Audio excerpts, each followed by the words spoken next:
Hi friends. பொதுவாக கோயிலுக்கு எதுக்கு போகிறோம்? ஸோ கோயிலுக்கு வந்து ஏதோ ஒரு தேவைக்காக தான் நம்ம வந்து கோயிலுக்கு வந்து போகிறோம். ஸோ அப்படி போகிற கோயிலில் வந்து நம்மளுக்கு எல்லாமே கிடைக்குதா, நம்ம வேண்டுற எல்லாமே நம்மளுக்கு வந்து கடவுள் கொடுக்குறாரா அப்படின்றத வந்து நம்ம உணர்ச்சி மூலமாக தான் நம்ம வந்து தெரிஞ்சுக்க முடியும். ஸோ அப்படி உணர்ச்சி மூலமாக வந்து நம்ம தெரிஞ்சுக்கிற விஷயத்த முன்கூட்டியே நம்ம தெரிஞ்சுக்கலாம் அப்படின்ற ஒரு கோயிலுக்கு பற்றி நம்ம வந்து இன்னைக்கு பேச போகிறோம். இருக்கிற எல்லா கோயிலுக்குமே நம்ம போகிறோம். முருகர் கோயிலுக்கு போகிறோம், விஷ்ணு கோயிலுக்கு போகிறோம், திருப்பதிக்கு, நெக்ஸ்ட் வந்து பெருமாள் கோயிலுக்கு வந்து போகிறோம், விநாயகர் கோயிலுக்கு போகிறோம். ஸோ எல்லா கோயிலுக்குமே போகிறோம். ஆனால் எந்த கோயிலையுமே நம்மளை வந்து சாமின்னு கூப்பிட்றதில்ல. அது ஏன் ஐயப்பன் கோயிலுக்கு போனால் மட்டும் எல்லாரும் சாமின்னு கூப்பிட்றாங்க? ஸோ அதுக்கான விளக்கத்தை வந்து நம்ம இந்த வீடியோவில் பார்ப்போம், கும்பிட்றோம். நெக்ஸ்ட் வந்து அவருக்குன்னு ஏன் தனிப்பட்ட கொள்கைகளும் கடமைகளும் கட்டுப்பாடுகளும் நம்ம வந்து பின்பற்றுறோம் அப்படின்றத வந்து பார்த்தீங்கன்னா வீடியோவில் நம்ம வந்து தெளிவாக சொல்லியிருக்கிறோம். ஸோ வீடியோ வந்து பார்த்தீங்கன்னா ஸ்கிப் பண்ணாமல் ஃபுல்லாக பாருங்கள். ஃபுல்லாக பார்த்துட்டு நீங்களும் வந்து ஐயப்பனை பற்றி ஃபுல்லாக தெரிஞ்சுக்குங்க. பல நூற்றாண்டுக்கு முன்னாடி மகிழ்ச்சி என்ற ஒரு அறைக்கு தேவர்களுக்கும் மக்களுக்கும் ரொம்ப துன்புறுத்தல் கொடுத்து எல்லாரையும் வந்து பார்த்தீங்கன்னா கஷ்டப்படுத்திட்டு இருந்தா. ஸோ அப்படி இருக்கிற அந்த அறைக்கியை வந்து அழிக்கிறதுக்கு தான் ஐயப்பனை வந்து அவதாரம் எடுத்தார். மகிழ்ச்சி வந்து பிரம்மரை நோக்கி வந்து பார்த்தீங்கன்னா தவம் இருக்கிறாங்க. அப்படி தவம் இருந்துட்டு யாராலையும் என்ன அழிக்க முடியாத வரத்தை வந்து பார்த்தீங்கன்னா கேட்குறாங்க. ஆனால் பிரம்மர் வந்து பார்த்தீங்கன்னா அதுக்கு வந்து பார்த்தீங்கன்னா அந்த வரத்தை கொடுக்க முடியாது. விஷ்ணுவும் சிவபெருமானும் இணைஞ்சு பிறக்கிற ஒரு குழந்தையால தான் எனக்கு வந்து இறப்பு இருக்கணும் அப்படின்ற ஒரு வரத்தை வந்து பிரம்மா கிட்ட வந்து அறைக்கு மகிழ்ச்சி வந்து வாங்கிக்கிறாங்க. ஸோ அந்த வரத்தை வாங்கினதுக்கு அப்புறம் எல்லாரையும் வந்து பார்த்தீங்கன்னா துன்புறுத்துறாங்க. அப்படி துன்புறுத்திட்டு இருக்கும் பொழுது ஒரு காலகட்டத்துக்கு அப்புறம் வந்து பார்த்தீங்கன்னா தேவர்களால் அவங்களால வந்து பார்த்தீங்கன்னா ஆட்சி கரெக்டாக பண்ண முடியல. எல்லாரும் போயிட்டு சிவபெருமான்கிட்டையும் விஷ்ணுகிட்டையும் முறையிடுறாங்க. விஷ்ணு பகவான் வந்து பார்த்தீங்கன்னா ஒரு மோகினி அவதாரம் எடுக்கிறாரு. மோகினி அவதாரம் எடுத்து சிவபெருமானும் விஷ்ணு பகவானுடைய மோகினி அவதாரமும் இணைஞ்சு ஒரு பாலகன் வந்து பார்த்தீங்கன்னா பிறக்கிறாங்க. அந்த பாலகன் தான் வந்து பார்த்தீங்கன்னா நம்மளுடைய ஐயப்ப கடவுள். ஸோ ஐயப்பனை வந்து பார்த்தீங்கன்னா ஒரு பம்ப நதிக்கரத்தில் வந்து பார்த்தீங்கன்னா போட்டு போயிடுறாங்க. அப்படி போட்டு போகும்போது வந்து பார்த்தீங்கன்னா அந்த வழியாக வர பந்தளத்து அரசன் ராஜசேகர பாண்டியன் வந்து பார்த்தீங்கன்னா அந்த குழந்தைய எடுத்து போயிட்டு வளர்க்குறாங்க. அவங்க அம்மாவுடைய நோயை குணப்படுத்துறதுக்கு வந்து புளிப்பால் தேவைப்பட்டிருக்கும். ஸோ அந்த புளிப்பாலை வந்து எடுத்துகிட்டு வர்றதுக்கு காட்டுக்கு போவார். அப்படி காட்டுக்கு போகும்பொழுது வந்து பார்த்தீங்கன்னா இந்த மகிழ்ச்சி என்ற அரக்கியை வந்து பார்த்தீங்கன்னா பார்க்குறாரு. அந்த மகிழ்ச்சியை வந்து அழித்து உலகத்துக்கும் தேவர்களுக்கும் பெரும் நிம்மதியை வந்து பார்த்தீங்கன்னா ஏற்படுத்தி கொடுக்குறாரு. பந்தளத்துக்கு வந்து பார்த்தீங்கன்னா அவர் தான் அரசனாக வந்து நியமிக்கிறாரு. பந்தளத்து நாட்டு அரசன் ஒரு சபரிமலையை உருவாக்க சொல்கிறாரு. சபரிமலையை உருவாக்கி அங்கே வந்து பார்த்தீங்கன்னா ஒரு 18 படியை அமைச்சு ஒரு தவக்கோலத்தில் வந்து உட்காந்துட்டாரு. ஸோ இதுதான் வந்து பார்த்தீங்கன்னா ஐயப்பனுடைய பிறப்பு ரகசியத்துக்கான காரணம். ஸோ ஐயப்பனுக்கு வந்து விரதம் இருக்கிறது வந்து 3 பார்ட்டாக இருக்குது. ஸோ 41 நாள் விரதம் இருப்பாங்க, 45 நாள் விரதம் இருப்பாங்க, 48 நாள் விரதம் இருப்பாங்க. ஸோ இந்த 3 டிஃப்ரெண்ட் விரத நாட்களில் வந்து பார்த்தீங்கன்னா எது உகந்தது ஐயப்பனுக்கு அப்படின்னு பார்த்தீங்கன்னா 41 நாள் விரதம் இருக்கிறது வந்து பார்த்தீங்கன்னா நார்மலாக நம்ம பாடியில் ஏற்படுற ஒரு மாற்றத்துக்கு எடுத்துக்கிற காலம் வந்து பார்த்தீங்கன்னா 41 நாள். 45 நாள் விரதம்ன்றது வந்து பார்த்தீங்கன்னா குருமார்கள், ஸோ பக்தர்களுக்கு வந்து சொல்லிக் கொடுக்குற குரு எடுத்துக்கிற காலகட்டம் வந்து பார்த்தீங்கன்னா 45 நாள் விரதம் எடுத்துப்பாங்க.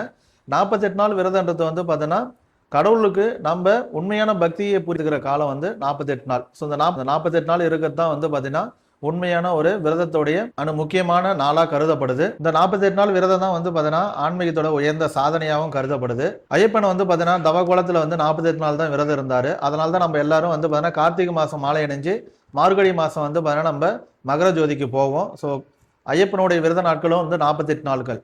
அப்போ ஏன் 41 நாள் இருந்தால் போதும் அப்படின்னு சொல்கிறாங்கன்னா, நீங்கள் உங்களோட மாற்றத்தை வந்து உருவாக்குறதுக்கு எடுத்துக்கிற 41 நாள் இருந்தால் போதும், நீங்கள் ஐயப்பனை போயிட்டு பார்க்கலாம். ஆனால் உண்மையான பக்தியோடு நீங்கள் போய் போகணும்னா 48 நாள் விரதம் இருந்து ஐயப்பனை போய் தரிசனம் பண்ணுங்கள். அப்படி 48 நாள் நீங்கள் வந்து விரதம் இருந்து ஐயப்பனை பார்க்கும்பொழுது உங்களுக்குள்ளேயே ஒரு மாற்றத்தை வந்து நீங்கள் உணர முடியும். அடுத்தது வந்து பார்த்தீங்கன்னா ஐயப்பனுடைய கட்டுப்பாடுகள். ஐயப்பனுடைய கட்டுப்பாடுகள் வந்து பார்த்தீங்கன்னா காலில் செருப்பு போடக்கூடாது, டெய்லியும் வந்து பார்த்தீங்கன்னா 3 வேளை சாப்பிடக்கூடாது, ஒரு வேளை வந்து நம்ம விரதம் இருக்கணும். விரதம் வந்து கொஞ்சமான உணவு தான் நம்ம எடுத்துக்கணும்.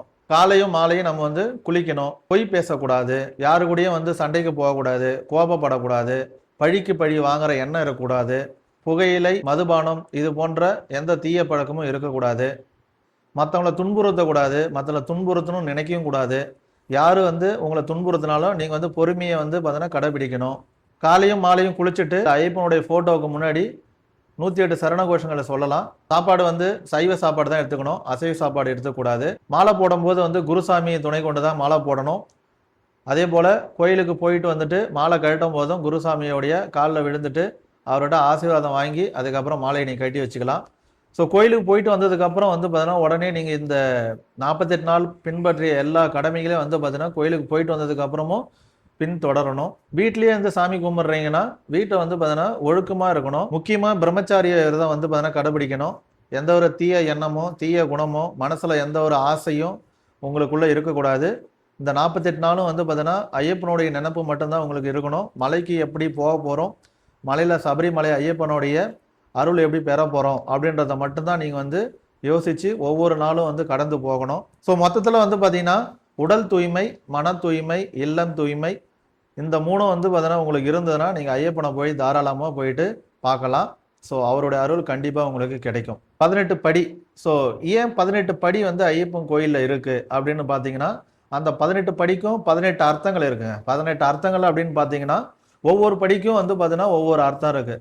ஸோ மொதல் 5 படி வந்து பார்த்தீங்கன்னா ஐம்பூதங்களை குறிக்கும். முதல் 5 படிகள் வந்து ஐம்பூதங்களை குறிக்கும். நிலம், நீர், காற்று, ஆகாயம், சூரியன். அடுத்த 8 படிகள் வந்து பார்த்தீங்கன்னா நம்மளுடைய எண்ணங்களை, தீய எண்ணங்களை வந்து குறிக்கும். ஸோ அந்த எண்ணங்கள் என்னென்ன அப்படின்னு பார்த்தீங்கன்னா காமம், குரோதம், லோபம், மோகம், மதம், மாச்சரியம், அவன், அஷ்மிதை. அஷ்மிதைன்றது வந்து பார்த்தீங்கன்னா அகங்காரம் அப்படின்னு சொல்லுவாங்க. அவன்றது வந்து பார்த்தீங்கன்னா அறிவின்மைன்னு சொல்லுவாங்க.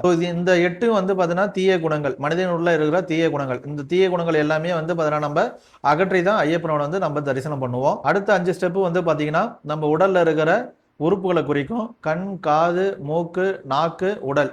ஸோ இந்த 5 வந்து பார்த்தீங்கன்னா அதுக்கு அடுத்த 5 படிகள். ஸோ ஆக மொத்தம் 18 படிகள். ஆகையால இந்த ஐம்பூதங்களையும் வந்து பார்த்தீங்கன்னா நீங்க கடந்து உங்களுடைய 8 தீய குணங்களையும் வந்து நீக்கி அந்த 5 உடல் உறுப்புகளும் வந்து பார்த்தீங்கன்னா உங்களுடைய 5 உடல் உறுப்புகளையும் அடக்கி நீங்க போயிட்டு கடைசியா 18 படி ஏறி அநாத ரட்சகன், ஆபத் பாந்தவன், சபரிகிரி ஈசனை வந்து பார்த்தீங்கன்னா நீங்க பக்தியோட வந்து பார்த்தீங்கன்னா அவரை பார்க்கலாம். இந்த 18 படிகளையும் நீங்க வந்து ஏறி போய் தான் அந்த சபரிகிரி ஈசனை வந்து தரிசனம் பண்ணுவீங்க. ஸோ அப்படி தரிசனம் பண்ணும்போது உங்களுக்குள்ளேயே வந்து பார்த்தீங்கன்னா ஒரு ஆனந்த மகிழ்ச்சியில வந்து பார்த்தீங்கன்னா அந்த அநாத ரட்சகன் ஈச பெருமானுடைய புதல்வன் ஐயப்பனை வந்து பார்த்தீங்கன்னா நீங்க மகிழ்ச்சியோட பார்க்கலாம். அடுத்தது வந்து பாத்தீங்கன்னா இருமுடி. இருமுடி கட்டுறதுக்கு எதுக்கு? இருமுடியில என்ன இருக்கும், அதை ஏன் 2 முடி அப்படின்ற ஒரு பேரால அழைக்கிறாங்க அப்படின்றத நம்ம தெளிவா பார்க்கலாம். இருமுடியில வந்து பாத்தீங்கன்னா முன்முடி, பின்முடி அப்படின்னு 2 இருக்கு. முன்முடியில வந்து பாத்தீங்கன்னா ஐயப்பனுக்கு தேவையான பொருட்கள் எல்லாமே முன்முடியில இருக்கும். பின்முடியில வந்து பாத்தீங்கன்னா அந்த ஐயப்பனுடைய பொருளை எடுத்துட்டு போற பக்தருடைய பொருட்கள் எல்லாமே பின்முடியில இருக்கும். அப்ப முன்முடியில வந்து ஐயப்பனுக்கு அப்படி என்ன இருக்கும் அப்படின்னு பாத்தீங்கன்னா ஐயப்பனுக்கே உகந்த அந்த நெய் தேங்காய். ஸோ நெய் தேங்காய் எதுக்கு எடுத்துட்டு போறோம் அப்படின்னு பாத்தீங்கன்னா நெய் தேங்காவுடைய விளக்கம் என்னன்னா தேங்காயில வந்து பாத்தீங்கன்னா நெய்யை வந்து தேங்காயில நிரப்புறது தான் பொருள். ஸோ அந்த நெய் தேங்காயில வந்து பாத்தீங்கன்னா உள்ள இருக்கிற தண்ணியை எடுத்துட்டு அதுக்குள்ள வந்து பாத்தீங்கன்னா நெய்யை நிரப்புவாங்க. அப்ப அந்த தேங்காய்ன்றது வந்து பாத்தீங்கன்னா நம்ம உடலோட வந்து பாத்தீங்கன்னா ஒப்பிட்டு பார்க்கலாம். தேங்காய்ன்றது வந்து மேல இருக்கிற அந்த ஓடு வந்து பாத்தீங்கன்னா நம்மளுடைய உடல். நம்ம உடலுக்குள்ள இருக்கிற உயிர் தான் வந்து பாத்தீங்கன்னா நெய். அப்ப தேங்காய்ன்ற உடலுக்குள்ள உயிர்ன்ற நெய்யை ஊற்றி நம்ம ஐயப்பனுக்கு எடுத்து போயிட்டு பக்தியா நம்ம வந்து சமர்ப்பிக்கிறோம். அதனுடைய மீனிங் என்னன்னா உங்களுடைய உயிரை வந்து பாத்தீங்கன்னா ஐயப்பனுக்கு போயிட்டு நீங்க காணிக்கையா கொடுக்குறோம். ஸோ என் உயிரை எடுத்துக்கிட்டு என்னுடைய ஆன்மாவை வந்து பாத்தீங்கன்னா பரிசுத்தமாக்கு அப்படின்றதுக்கான மீனிங் தான் வந்து பாத்தீங்கன்னா நம்ம நெய் தேங்காய் நிரப்பி ஐயப்பனுக்கு எடுத்து போயிட்டு பக்தியா அபிஷேகம் பண்றோம். இந்த நெய் தேங்காய் வந்து பாத்தீங்கன்னா நெய்யை எடுத்துட்டு அந்த தேங்காவை வந்து உடைச்சு ஐயப்பனுடைய கோயிலுக்கு முன்னாடி இருக்கிற அக்னி அந்த இடத்துல வந்து பாத்தீங்கன்னா எரிச்சிருவாங்க. அப்ப உடலை வந்து பாத்தீங்கன்னா ஐயப்பனுடைய முன்னாடி இருக்கிற அக்னியில எரிச்சிட்டு நெய்யை எடுத்து போயிட்டு ஐயப்பனுடைய மேல மேனியில வந்து பாத்தீங்கன்னா அபிஷேகம் பண்ணுவாங்க. அப்ப நம்ம உடம்புல இருக்கிற எல்லா தீய குணங்களையும் வந்து நம்ம அழிச்சு நம்மளுடைய உடல் இருக்கிற உயிரை மட்டும் நம்ம எடுத்து போயிட்டு ஐயப்பனுடைய கூட்டுல வந்து சேர்த்துடுறோம். அதுதான் வந்து சபரிமலைக்கு நம்ம போறதுக்கான அர்த்தம். இருமுடியில வந்து முன்முடியில என்னென்ன இருக்கும் அப்படின்னு பாத்தீங்கன்னா அரிசி, மஞ்சள், குங்குமம், பனக்கற்கண்டு, வெல்லம், அவலு, பூஜைக்கான ஜாமான்கள் இது எல்லாமே வந்து முன்கட்டுல இருக்கும். பின்கட்டில் இருக்கிறது வந்து பார்த்தீங்கன்னா நம்ம பின்கட்டில் என்னென்ன இருக்கும் அப்படின்னு பார்த்தீங்கன்னா நம்ம வந்து பார்த்தீங்கன்னா சபரிமலை ஐயப்பனுக்கு வந்து பாத யாத்திரை வழியாக தான் போவோம். அப்படி பாத யாத்திரையாக போகும்போது வந்து பார்த்தீங்கன்னா சமைச்சு சாப்பிட்றதுக்கான அரிசி நம்ம பின்னாடி வைப்போம், அதுக்கான உப்பு வைப்போம், அதுக்கப்புறம் வந்து பார்த்தீங்கன்னா உங்களுக்கான தண்ணி. ஸோ இது எல்லாமே வந்து பின்முடியில் இருக்கும். ஸோ இதை ஷார்ட்டாக சொல்லணும்னா இருமுடின்றது 2 முடி, முன்முடி, பின்முடி. முன்முடியில் ஐயப்பனுக்கான பூஜை சாமா, பின்முடியில் வந்து சபரிமலை யாத்திரைக்கு போறவங்களுடைய தேவையான பொருட்கள். ஸோ அவங்களுடைய அவசர கால உதவிக்கு தேவைப்படுற பொருட்கள் எல்லாமே பின்பக்கம் இருக்கும்.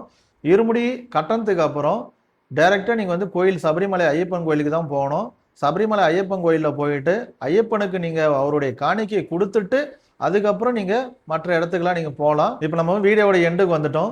ஸோ நம்ம முதல்ல பார்த்த மாதிரி வந்து பார்த்தீங்கன்னா அதுக்கான விளக்கத்தை சொல்கிறேன். ஐயப்பன் கோயிலுக்கு போகிறவங்கள ஏன் கடவுள், அதாவது சாமி அப்படின்னு சொல்கிறாங்கன்னா, கடவுளாக இருக்கிறதுக்கான தகுதியான எல்லா கட்டுப்பாடும் வந்து பார்த்தீங்கன்னா சபரிமலை ஐயப்பன் யாத்திரைக்கு போகிறவங்க கிட்ட நம்ம கிட்ட பார்க்க முடியும். ஏன்னா அந்த 48 நாள் விரதன்றது வந்து சாதாரண விஷயம் இல்லை. அதனுடைய கஷ்டங்கள் வந்து பார்த்தீங்கன்னா ரொம்ப அதிகம். அந்த 48 நாள் கஷ்டப்பட்டு அந்த கடமைகள் எல்லாமே வந்து பூர்த்தி பண்ணதுக்கு அப்புறம் தான் வந்து சபரிமலை ஐயப்பனே போயிட்டு நம்ம தரிசனம் பண்ணுறோம்.